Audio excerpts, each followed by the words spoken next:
and welcome back to the YouTube channel of legal edge after college. इस specific DULLM series में मैं आपके साथ डिस्कस करूंगी बहुत सारे प्रीवियस ईयर क्वेश्चंस, और आज के सेशन में स्पेसिफिकली हम बात करेंगे टॉर्ट्स और कंज्यूमर प्रोटेक्शन एक्ट के कुछ इंपॉर्टेंट क्वेश्चंस के बारे में, और इनमें से क्या टॉपिक्स इंपॉर्टेंट है जो आपको एग्जाम पॉइंट ऑफ व्यू से कवर करना चाहिए इन टॉपिक्स के बारे में।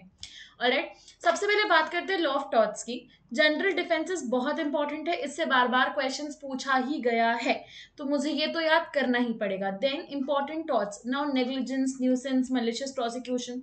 अब ये सारे टॉपिक्स इंपॉर्टेंट है, पर इसका एक ओवरव्यू और एक ब्रीफ आई थिंक सफिशिएंट होगा एग्जाम पॉइंट ऑफ व्यू के लिए। कोई भी इंपॉर्टेंट डॉक्ट्रिन जो स्पेसिफिकली लॉ ऑफ टॉर्ट से रिलेटेड है वो भी बहुत इंपॉर्टेंट है। Then concept of liability, that is vicarious liability, strict liability and absolute liability, ये तीनों बहुत ज्यादा इंपॉर्टेंट है। ठीक है, इनसे क्वेश्चन आता ही है हर साल, तो ये टॉपिक्स बहुत इंपॉर्टेंट है। ये टॉपिक्स का कॉन्सेप्ट, केस लॉ, कोई भी लैंडमार्क जजमेंट, कुछ भी हर तरीके से ये कॉन्सेप्ट हमें कवर करना ही होगा एग्जाम पॉइंट ऑफ व्यू से। Then concept of remoteness of damages, ये भी कभी कभी पूछा गया है, एक या दो क्वेश्चन हम इससे एक्सपेक्ट कर सकते हैं। Concept of defamation. सो मोटा मोटा टॉर्ट का मुझे बेसिक पता होना चाहिए, और मुझे इन सब टॉपिक्स के बारे में एक ब्रीफ नॉलेज होगी तो भी मैं टॉर्ट के क्वेश्चन को बहुत इजीली एग्जाम में अप्रोच कर लूंगी। Alright, so let's start with the discussion of some of the important case questions of torts जो कि लास्ट ईयर पेपर्स में पूछे गए हैं। पहला क्वेश्चन है, कौन सा केस जो है वो रिलेटेड है that rule of causing death of a person is not a tort. मुझसे यहाँ पे पूछा है कि कॉजिंग डेथ जो होता है वो टॉर्ट नहीं होता है, क्योंकि कॉजिंग डेथ जो होता है वो क्रिमिनल इन नेचर हो जाएगा, जबकि टॉर्ट का जो स्पेसिफिक नेचर है वो सिविल नेचर है। ऑलराइट, यहाँ पे करेक्ट आंसर क्या है? The correct answer is baker versus Bolton. अब ये क्वेश्चन जो है ये बहुत इजी क्वेश्चन नहीं है, लेकिन ये रिपीट हुआ है एग्जाम में, तो ये आप लोग यहाँ पर याद रख लो that it's Baker versus Bolton, जिस केस के अंदर ये बोला था कि causing death of a person tort नहीं होता है बल्कि क्राइम होता है, and it should be governed by criminal law and not law of torts. ठीक है, क्योंकि टॉर्ट का जो रेमेडी होता है वो एक्सक्लूसिवली सिविल इन नेचर होता है। Alright, then which of the following cases is not again an example of a rescue case? Rescue case is also a kind of defence. ठीक है, वॉलंटरी नॉट फिट इंजुरा का exception है rescue cases, that provides an exception to doctrine of volenti not fit injuria. So यहाँ पे कौन सा case उससे related नहीं है? Here the correct answer is option number A for this specific question. Option number A जो है, this case is not related to the concept of rescue cases. Rescue case जो होता है वो exception है to the doctrine of voluntary not fit injury. No, voluntary not fit injury कहती है यदि कोई इंडिविजुअल कंसेंट देता है तो उसके अगेंस्ट कोई भी टॉर्ट कमिट नहीं किया जा सकता, मतलब टॉर्ट नहीं कॉन्स्टिट्यूट होगा यदि उसने खुद कंसेंट दिया for that particular act.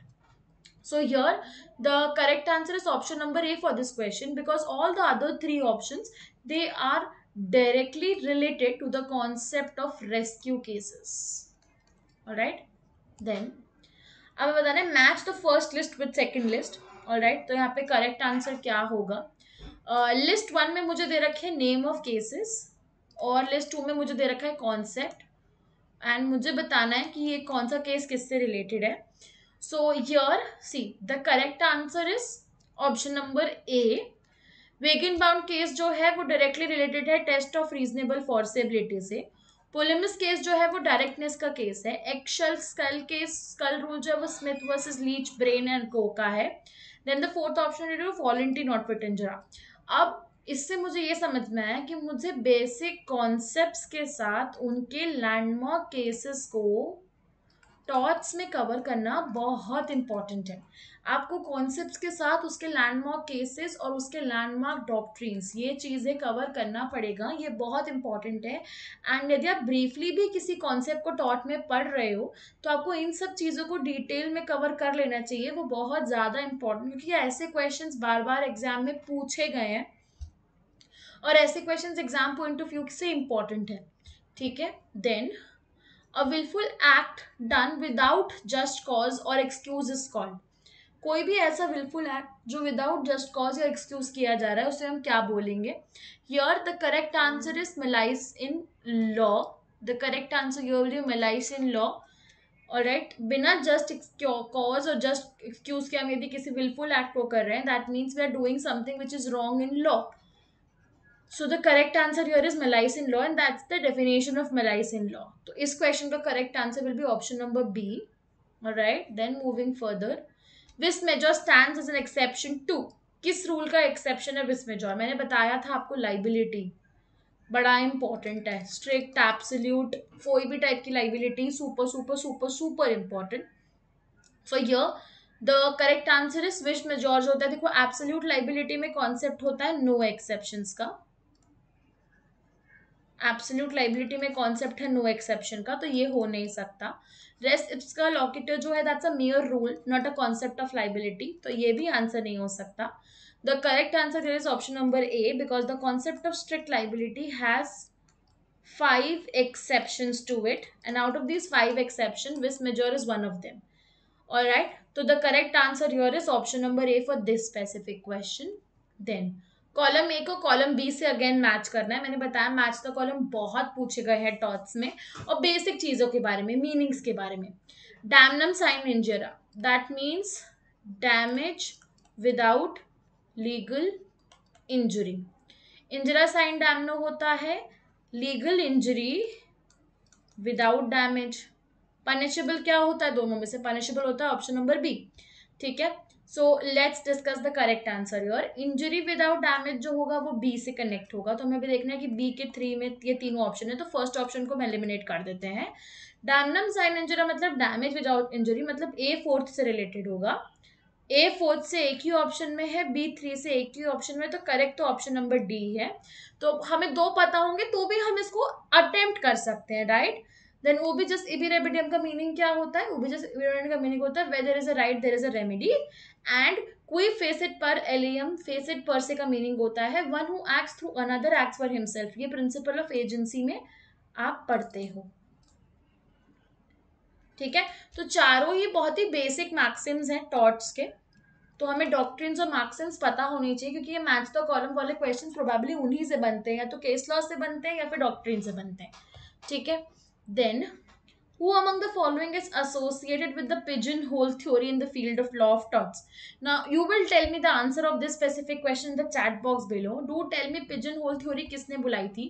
Along with that do tell me law of tort किसने बोला, एंड लॉ ऑफ टॉट्स किसने डेजिग्नेट करा. टॉट को किसने इसको टॉट डेजिग्नेट करा, किसने इसे टॉट्स डेजिग्नेट करा. Plus do tell me in the chat box कि पिजन होल थ्योरी किसने डेजिग्नेट करा है with respect to law of टॉट. ऑलराइट, लॉ ऑफ टॉट, सॉरी. तो मुझे बताना इन तीनों क्वेश्चंस का answer in the chat box below. Alright, then defamation में द टर्म इनांडो मीन्स, इसका मीनिंग क्या होता है? डिफेमेशन से रिलेटेड ये कॉन्सेप्ट है, और टॉट लॉ में हम इस कॉन्सेप्ट को पढ़ते हैं. इनफैक्ट हम इसे क्रिमिनल लॉ के डिफेमेशन, दैट मीन्स आईपीसी में जो 499 और 500 सेक्शन है उसमें भी हम इस कॉन्सेप्ट को पढ़ते हैं. The correct answer here to the question is option number C. Innuendo का मीनिंग होता है secondary meaning, that means it should not be defamatory in its secondary meaning also, that is what here we are talking about. So thus this concept is related to defamation, और उसका meaning होता है secondary meaning of the statement so published.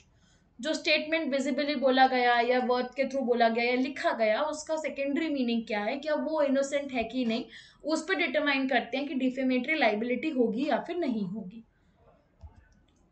Then the doctrine of common employment was first laid on which of the following cases? Now what's the landmark case to this concept? The correct answer here is option number C. Priestley versus Fowler वाले case के अंदर पहली बार common employment के concept की बात की गई थी. Again that's related to strict liability का कॉन्सेप्ट, वेकेरियस लाइबिलिटी का कॉन्सेप्ट पर से.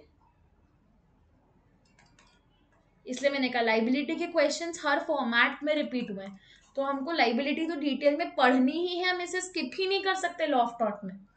ठीक है, then what is the meaning of the term फेरोनियस taught. फेरोनियस taught का मीनिंग क्या होता है? Now you tell me in the chat box below what is the meaning of this, but I'll give you a very brief. This is something related to crime. Crime से related है कोई चीज, and इसका एक example जो है वो defamation है. Alright, so I am giving you hint. Now you tell me in the chat box which is the correct answer to this specific question. All right, then now let's discuss some of the important questions of consumer protection act 2019 also. कुछ important topic. सबसे पहले पहले हमारे पास 1986 का act था, उसको repeal करके 2019 में नया कंज्यूमर प्रोटेक्शन एक्ट एनफोर्स किया गया हमारी कंट्री में। तो सबसे पहले नए एक्ट की नीड क्या थी, ये बहुत इंपॉर्टेंट है, इस पे बेस्ड क्वेश्चन आ सकता है। फिर 1986 और 2019 के एक्ट में क्या डिफरेंस है, क्या नए कॉन्सेप्ट्स इंट्रोड्यूस हुए, क्या पुराना कोई कॉन्सेप्ट रिपील हुआ, ये सब भी हमें पता होना चाहिए। राइट्स ऑफ कंज्यूमर पे पिछले पेपर्स में क्वेश्चंस डायरेक्टली बने हैं और डायरेक्टली पूछे गए हैं, कितने राइट्स होते हैं, कौन कौन से राइट्स होते हैं, उससे रिलेटेड मैक्सिम्स भी मुझे पता होना चाहिए राइट से रिलेटेड। ठीक है, तो ये टॉपिक आपको कवर कर लेना चाहिए। अथॉरिटीज अंडर द एक्ट, कौन सा कमीशन है, स्टेट लेवल पे है, सेंट्रल लेवल पे है, कौन अपॉइंट करता है, किसके एजेस के अंदर डायरेक्टली काम करेगा, ये सब बेसिकली पता होना चाहिए। Then remedies available. अब देखो, रेमेडीज में मुझे पीनल भी पढ़नी है और सिविल भी पढ़नी है, क्योंकि नए एक्ट के अंदर पीनल रेमेडीज भी इंट्रोड्यूस हुई हैं। ठीक है, और कुछ नए concepts like unfair trade practice, उसका डिक्टम वाइड हो गया है। ई कॉमर्स मार्केट के ऊपर भी इंट्रोड्यूस हो गया ये पर्टिकुलर एक्ट। तो ये सब बातें ना मुझे स्पेसिफिकली डिटेल में पढ़नी है, क्योंकि इस पे क्वेश्चन बनने का पॉसिबिलिटी बहुत हाई है एग्जाम में। Right, then the role and responsibility of central consumer protection act authority जो एस्टैब्लिश की गई है अंडर द एक्ट, ये भी मुझे पढ़ना है काफी डिटेल में। उसका बेसिक मुझे पता होना चाहिए, उसके पावर्स मुझे पता होने चाहिए, इससे रिलेटेड इंपॉर्टेंट सेक्शंस मुझे पता होना चाहिए, उस पर बेस्ड क्वेश्चंस बन सकते हैं।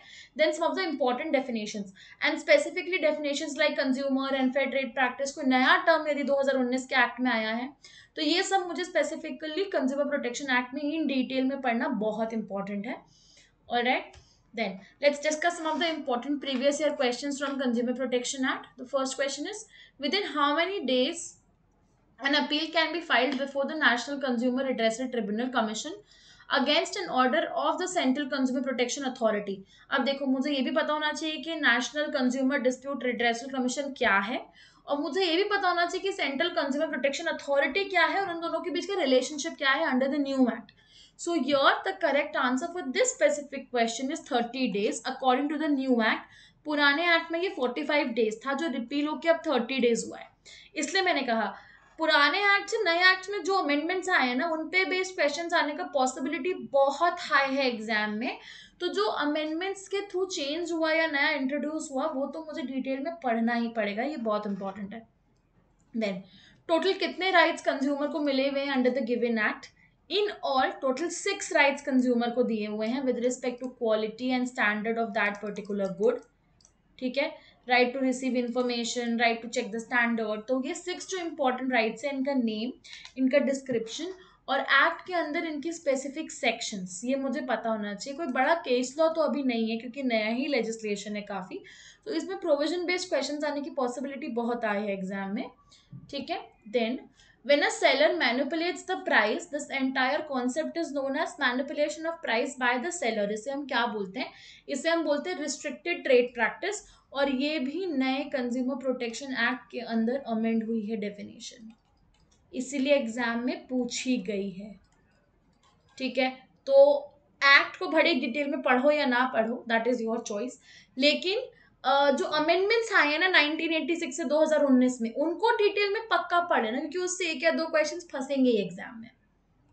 Then the maximum age a national commission member should be, here the correct answer is option number C. 70 years is the maximum age according to the act जो एक नेशनल कमीशन मेंबर हो सकता है, उसके beyond कोई member position नहीं hold कर सकता in the national commission.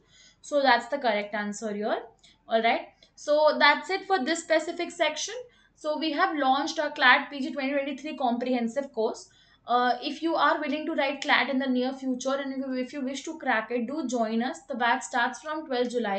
Plus, you can avail 100% scholarship on this particular course by appearing in the All India Scholarship and Admission Test, which is scheduled on 10th of July 2022. The enrollment to this particular test is absolutely free of cost. So you may enroll on this given number and do appear in the scholarship test, and do, if you are willing to crack 2023, start your preparation now onwards. So stay tuned on the Legal Edge After College channel for more such updates, and if you want us to bring something extra, do drop a message in the chat box. Alright, stay tuned everybody, all the best. And thank you.